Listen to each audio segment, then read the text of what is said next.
Monsieur le préfet, les promesses gouvernementales envers les territoires tardent à se concrétiser en actes dans notre canton de Lunéville 2.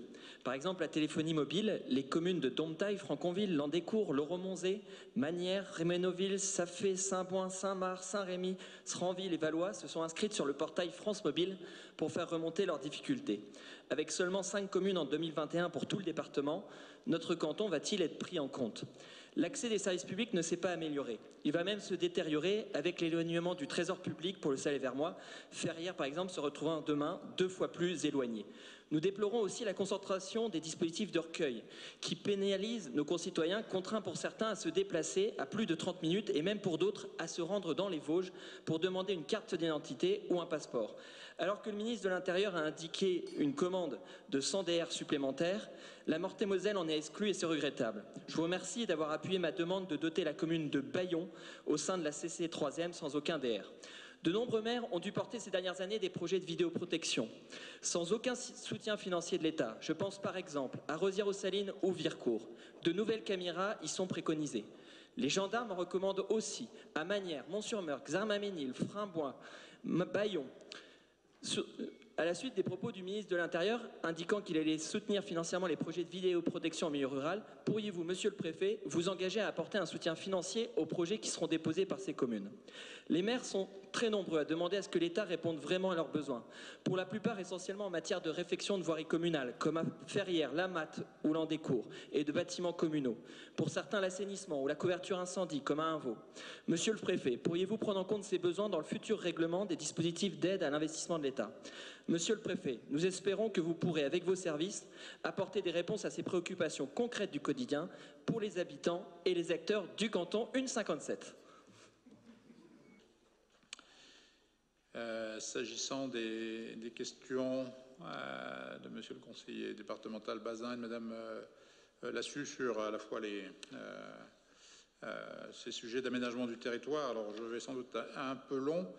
Bien évidemment sur la couverture mobile, vous savez que vous avez cité de nombreuses communes qui sont candidates et effectivement le New Deal mobile et le portail France Mobile qui permet de retenir un certain nombre de ces dossiers et évidemment d'une ampleur beaucoup plus faible que les communes que vous avez citées. 14 communes ont déjà été retenues depuis fin 2018. Je note que plusieurs sont dans votre circonscription législative et elles permettent notamment l'équipement par les opérateurs. Le quota actuel de sites est de 6 pour la Meurthe-et-Moselle en 2020. Il en sera de même pour 2021. Et bien évidemment, il faudra veiller à une répartition équitable sur l'ensemble du territoire des communes qui seront éligibles. Je rappelle que de leur côté, les opérateurs de téléphonie mobile poursuivent en parallèle leur déploiement propre, qui peut parfois être tout aussi rapide. Sur les dispositifs de recueil des titres sécurisés, vous avez évoqué le fait que le ministre avait annoncé une centaine de dispositifs supplémentaires. Vous voyez que notre poids respectif ferait sans doute espérer un dispositif. Nous n'avons pas été concernés, en tout cas par cette affectation. Donc ce que préconise le ministère, c'est que l'on puisse bien évidemment identifier au niveau de la Meurthe-et-Moselle les dispositifs qui seraient insuffisamment exploités ou les communes qui seraient dotées de plusieurs dispositifs de recueil et qui pourraient se voir privés d'un de ces dispositifs et réaffectés et relocalisés sur une autre commune. Donc je rappelle également, alors on va mener ce travail, mais c'est évidemment toujours difficile de dire à une commune on va vous retirer le dispositif parce qu'on met évidemment une partie de la population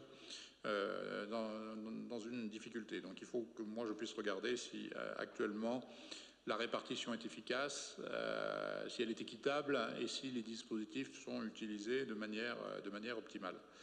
Je rappelle également que la préfecture dispose d'un recueil mobile de titres sécurisés qui peut être éventuellement mis à disposition des communes ou des établissements publics de coopération intercommunale pour une campagne particulière qui peut être dans une maison de retraite, dans un établissement collectif. Donc c'est évidemment peut-être un pis-aller, mais c'est une disposition qui qui peut être mise en œuvre. Sur le financement de la vidéoprotection, je crois que cette question revient plusieurs fois. Vous le savez, deux dispositifs existent. Il y a un dispositif de droit commun, en quelque sorte, qui est le Fonds interministériel de prévention de la délinquance. Grosso modo, 40% de ce fonds est affecté à ces travaux de vidéoprotection, qui doit faire l'objet évidemment d'une validation par les services compétents de gendarmerie ou de police, et puis d'une commission qui est présidée par un magistrat.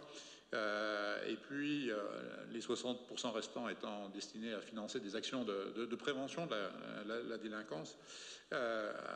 D'autres solutions existent, et à travers la dotation d'équipement des territoires ruraux, il est possible, bien évidemment, à travers la commission des élus, que cette thématique soit retenue. Alors toujours dans les mêmes conditions, et bien évidemment avec une validation des services de police ou de gendarmerie et un accord de la commission. Les catégories citées, puisqu'il s'agit des DETR, que vous avez citées, existent déjà. L'assainissement n'était pas jusqu'ici compris. Vous savez qu'à travers le plan de relance, une réflexion est menée avec l'agence de l'eau pour que l'on puisse, à travers ou la DETR ou la dotation de soutien à l'investissement local, pouvoir éventuellement abonder le plan spécifique que l'agence de l'eau souhaiterait mettre en œuvre pour améliorer les réseaux les plus en difficulté, ou ceux qui ont besoin d'une rénovation importante. Donc tout cela fera l'objet d'une réunion avec la commission des élus. S'agissant de la dotation de soutien à l'investissement local, elle s'adresse évidemment plutôt à des projets structurants. Cette grande thématique qui ont été fixées par la loi en 2017 et qui permettent en tout cas la prise en compte de nombreux travaux communaux. Les 4 catégories les plus utilisées concernant bien évidemment les bâtiments scolaires qui, dans mon esprit, font toujours l'objet d'une priorité évidemment de financement, la mise aux normes et la sécurisation des bâtiments publics et des bâtiments qui appartiennent aux collectivités locales, les infrastructures en faveur de mobilité et puis la rénovation thermique qui là aussi est un volet important du plan France Relance.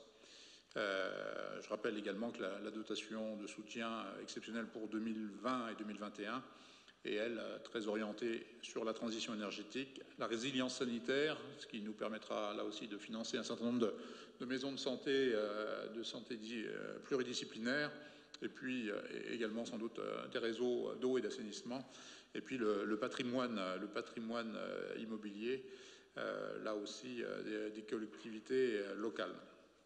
Donc je ne reviens pas sur ce qui a pu être évoqué à l'occasion des présentations du plan France Relance, et de mon souhait bien évidemment de voir affecter un effet de levier le plus important en liaison avec les collectivités partenaires que peuvent être bien évidemment le conseil départemental et le conseil régional.